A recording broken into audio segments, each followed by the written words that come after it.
আসসালামু আলাইকুম, সবাইকে স্বাগত জানাচ্ছি আমার জিরান ভার্সেস পার্টিসিপল ক্লাসের পার্ট 2 তে। আগের পার্টে আপনাদেরকে আমি দেখিয়েছিলাম যে জিরান এবং পার্টিসিপল কিভাবে নির্ণয় করতে হয়, ওইটা একটা টাইপ ছিল। আজকে আমি দুইটা টাইপের জিরান ভার্সেস পার্টিসিপল আপনাদের নির্ণয় করা শেখাবো। যে এই দুইটা টাইপ যদি আপনারা শিখতে পারেন, আজকে যে দুইটা, আগের গত ক্লাসেরটা, তিনটা টাইপের ভিতরে আপনাদের পরীক্ষাতে সকল জিরান পার্টিসিপল আসবে, এর বাইরে আসবে না। হ্যাঁ, আমি এখানে কতগুলো কোশ্চেন লিখেছি, এখানে দেখেন সেন্টেন্স এক্সাম্পল দিয়েছি। এই এক্সাম্পল গুলো কোনো না কোনো চাকরি পরীক্ষা এসেছে, হয় সেটা বিসিএস অথবা কোনো সরকারি চাকরি অথবা কোনো বিশ্ববিদ্যালয় ভর্তি পরীক্ষা, ওইখান থেকে সেন্টেন্স গুলো নিয়েছি। এখন আপনাদেরকে বুঝিয়ে দিব যে এখানে কোনটা জিরান কোনটা পার্টিসিপল। দেখেন আমাদের first sentence, my favourite activity is reading. তাহলে আমার সব থেকে পছন্দের কাজ হচ্ছে গিয়ে কি, রিডিং, পড়াশোনা করা। দেখেন আমার এখানে ভার্বের সাথে আইএনজি দেওয়া আছে। এই ভার্বের সাথে আইএনজি, এটাকে আমি জিরান ধরবো নাকি পার্টিসিপল ধরবো, এটা বোঝার জন্য দেখেন এর আগে কি আছে, একটা বি ভার্ব আছে। ইজ হচ্ছে কি একটা বি ভার্ব। দেখেন এই যে একটা বি ভার্ব, এই যে একটা বি ভার্ব, এই যে একটা বি ভার্ব, এটাও কি বি ভার্ব, সেম ভাবে এটাও বি ভার্ব। তাহলে আমাদের প্রথম যে পাঁচটা সেন্টেন্স এখানে রয়েছে, পাঁচটা সেন্টেন্সে দেখেন এখানে বি ভার্বের পরে কি দেওয়া আছে, দেখেন ভার্বের সাথে আইএনজি দেওয়া আছে। তো অনেক শিক্ষকরা হচ্ছে কি আপনাদের পড়ায় যে বি ভার্বের পরে যদি আমাদের ভার্বের সাথে আইএনজি থাকে সেটাই কি প্রেজেন্ট পার্টিসিপল। কিন্তু ব্যাপারটা আসলে ওরকম না। দেখেন যে বি ভার্বের সাথে আইএনজি হইলেই সেটা প্রেজেন্ট পার্টিসিপল হবে না। আপনি এইটাকে জিরান নাকি পার্টিসিপল, এটা চেনার একটা সহজ একটা নিয়ম, একবারে সহজ, সিম্পল, 2 সেকেন্ড মাত্র লাগবে। দেখবেন আপনি করবেন কি, এইখানে যে বি ভার্বটা আছে আর যে আমার হচ্ছে গিয়ে এই যে যে ভার্বের সাথে আইএনজি আছে, এই দুটার মাঝখানে একটা ভেরি বসাবে, লিখবেন ভেরি। ভেরি লেখার পরে যদি আপনার এই অর্থটা শ্রুতিমধুর হয় বা অর্থটা শুনতে খুব খারাপ লাগে না, তখন সেটা হবে কি প্রেজেন্ট পার্টিসিপল।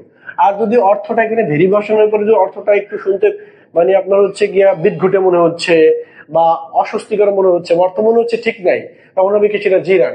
তো আমরা এই ফার্স্টে এই 2 নম্বর এক্সাম্পল থেকে শুরু করি। দেখেন এখানে দা মুভি ওয়াজ ড্যাশ এন্টারটেইনিং। দেখেন এখানে ওয়াজ আছে বি ভার্ব, এরপরে কি ভার্বের সাথে আইএনজি। তো আমরা কাজ করি, দেখেন একটা শুদ্ধি পরীক্ষা চালাই, এখানে একটা ভেরি আমরা লিখি। দেখেন ভেরিটা মাঝখানে লিখলাম। তো দা মুভি ওয়াজ ভেরি এন্টারটেইনিং, তাহলে মুভিটা কি খুব বেশি আনন্দদায়ক ছিল বা মুভিটা খুব বেশি মজাদার ছিল। তাহলে ভেরি দেওয়ার ফলে এখানে আমার অর্থটা কি খুব বেশি শোনাতে বাজে শোনাচ্ছে না, অর্থ কিন্তু বাজে শোনাচ্ছে না, অর্থ কিন্তু আরো শ্রুতিমধুর্যপূর্ণ শোনাচ্ছে। এই জন্য কি এটা হবে কি প্রেজেন্ট পার্টিসিপল, প্রেজেন্ট পার্টিসিপল।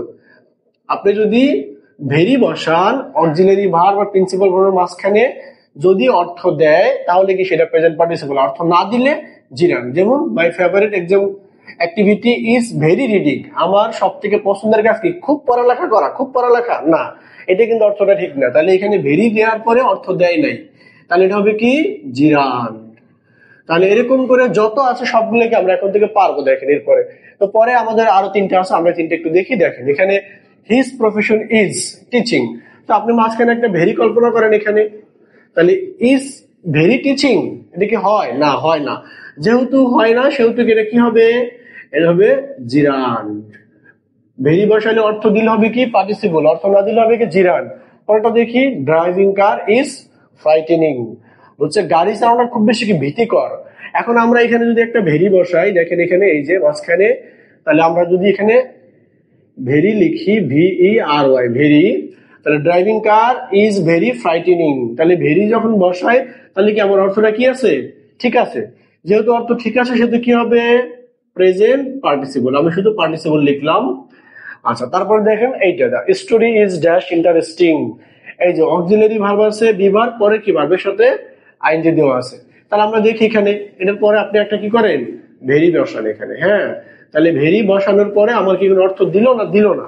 তাহলে the story is very interesting, এটা কি অর্থ দিয়েছে নাকি দেয় নাই, আপনারা হচ্ছে কি এটা কমেন্টে জানাবেন। এটা কি জিরান্ড হবে নাকি এটা পার্টিসিপল হবে। হ্যাঁ, আপনারা কমেন্ট বক্সে একটু জানাবেন লিখে। আচ্ছা, তাহলে আমাদের এই পাঁচটা শেষ। এখন আমরা নিচে চারটা সেন্টেন্স দেখি, এটা আরেকটা টাইপ। এই চারটা টাইপের মধ্যে দেখেন এখানে লেখা আছে যে don't disturb the sleeping boy, sleeping ভার্বের সাথে আইএনজি, পরে কি আছে বাবা নাউন। তারপরে দেখেন he jumped from a running train, এই যে রানিং ভার্বের সাথে আইএনজি, পরে কি ট্রেন নাউন। তারপরে we rested in the waiting room, আমরা কি ওয়েটিং রুমে অপেক্ষা করেছিলাম, ভার্বের সাথে আইএনজি, পরে কি নাউন। আবারও দেখেন there is a walking stick, ভার্বের সাথে আইএনজি পরে কি নাউন, তাই ভার্বের সাথে আইএনজি যদি পরে নাউন থাকলে আমরা মনে করি কি নাউনের আগে অ্যাডজেক্টিভ থাকে, কিন্তু দেখেন এখানে সবগুলো কি অ্যাডজেক্টিভ না। দেখেন আপনারা কাজ করবেন, এখানে এই ভার্ব প্লাস আইএনজিটা এটাকে জিরান্ড নাকি পার্টিসিপল বোঝানোর জন্য আপনি কল্পনা করবেন এই যে পরের যে নাউনটা এটাকে আগে লিখবেন, তারপরে মাঝখানে আপনি হচ্ছে এটার পরে একটা অক্সিলারি ভার্ব দিবেন, মানে ইজ বসাবেন, তারপর হচ্ছে কি আপনি ওই স্লিপিং শব্দটাকে ভার্ব প্লাস আইএনজিটাকে পরে নিবে। এখন দেখেন তো বয় স্লিপিং, বালকটা ঘুমোচ্ছে, এখানে বালক এখানে অর্থটা কি ছিল, ডোন্ট ডিস্টার্ব দা স্লিপিং বয়, ঘুমন্ত বালকটাকে ডিস্টার্ব করো না, তো বালকটা কি ঘুমানো ছিল, তাহলে এখানে কি বয় স্লিপিং, বালকটা কি ঘুমোচ্ছে নাকি ঘুমোচ্ছে না, তার মানে এই সাবজেক্টে এই কাজটা করতে পারতেছে কি পারতেছে না, যদি করতে পারে, হ্যাঁ যদি করতে পারে তাহলে এটা হবে পার্টিসিপল, আর যদি কাজটা না করতে পারে তাহলে হবে কি সেটা জিরান্ড। তারপরে দেখেন he jump from a running train, তাহলে দেখেন ট্রেনের পরে আপনি একটা কি বসাবো, ইজ বসাবো, তারপরে লিখে আমরা রানিং, রানিং, তাহলে ট্রেন ইজ রানিং, ট্রেনটা কি চলতেছে না চলতেছে না, ট্রেনটা কিন্তু চলতেছে, এই জন্য রানিং ট্রেন, চললে কি হবে, চললে কি হবে সেটা পার্টিসিপল হবে।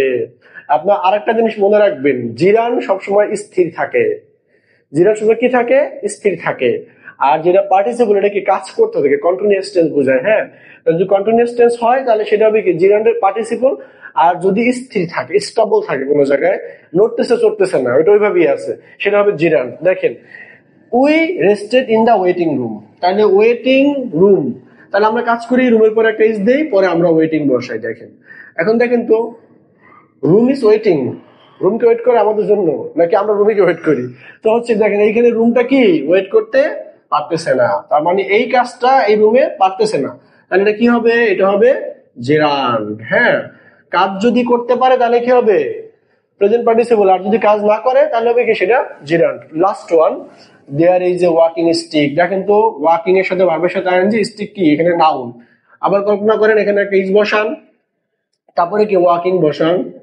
এখন স্টিক মানে কি বাবা, স্টিক মানে হচ্ছে কি লাঠি, স্টিক মানে কি লাঠি, লাঠিতে কি হাঁটতে পারে না, লাঠিকে হাঁটার জন্য ব্যবহার করা হয়, লাঠি কিন্তু কি এই স্টিকে এই ভার্বের কাজটা করতে পারতেছে না, যেহেতু করতে পারতেছে না সেহেতু এটা কি হবে জেরান্ড, কি হবে জেরান্ড।